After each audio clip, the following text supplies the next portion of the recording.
have a big story coming in at this hour. Mega Lokayukta raids are underway in Karnataka. 40 locations have been raided by the Lokayukta sleuths across 10 districts. Now, Lokayukta sleuths are raiding houses of corrupt government officials. Raids are taking in connection with 10 cases.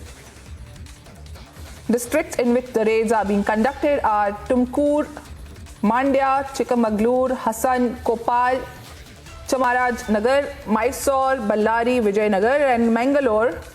Details of the officials raided and their departments are to come, and in fact, we do have some details of the officials who are being raided there in Karnataka over 10 districts. The electricity department is being raided in Vijayanagar, Bhaskar. In Mangalore, Shanta Kumar, the HM Mescom is being raided. These are different locations. Yogendra Muda in Mysore, his office is being raided. And this is a big breaking as over 40 different locations are being raided by Lokayukta sleuths across 10 districts in Karnataka. For more on this, I have my colleague Prajwal, who's reporting live from Bengaluru. Prajwal, a very good morning to you. Please take us through this mega raid over 40 different districts by the Lokayukta sleuths.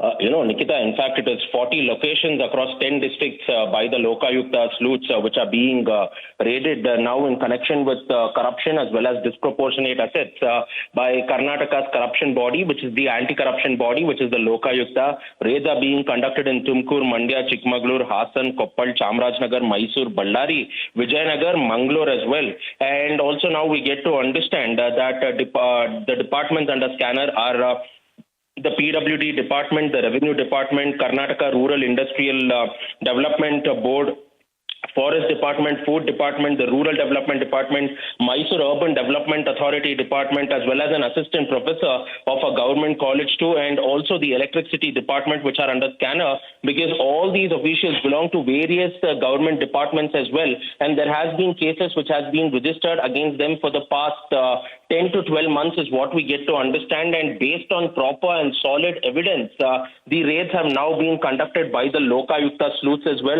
because the Justice for Lokayukta for Karnataka had recently stated that the conviction rate in Karnataka is going down, but that will not deter us and we will continue to go ahead and do our job.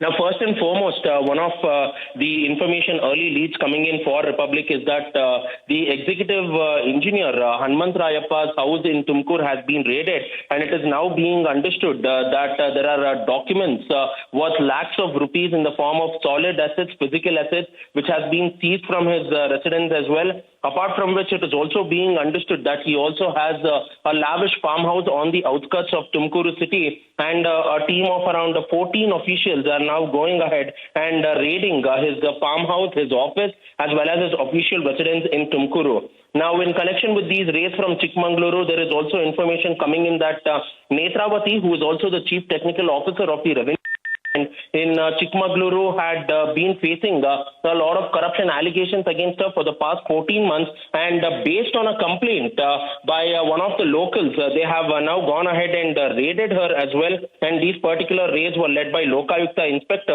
Anil Rathod in Chikmagaluru, whereas an assistant executive engineer has been raided in Ballari along with yet another assistant executive engineer from two different departments in Vijayanagar district. So all said and done, this has come as a huge shocker for all these corrupt officials out there as well, and this is the fourth such a raid since the beginning of 2024 by Lokayukta, but one of the biggest in this particular year as well, because 40 different locations, over 100 officials from the Lokayukta, where 10 corrupt officials are under the scanner. All right, Prajwal, now this is not the first time when the Lokayukta has gone ahead and conducted such raids and everything. It had happened earlier also. Now, also it was involving Bescom when it happened earlier. So what does this speak about the state of situation? And as you just shared that it was made, the raids are being conducted on the basis of complaint of some local people. So why so much, despite all the information that's coming from the public, why so much raids, so many raids after raids are happening, and what conclusive steps are being taken by the authorities?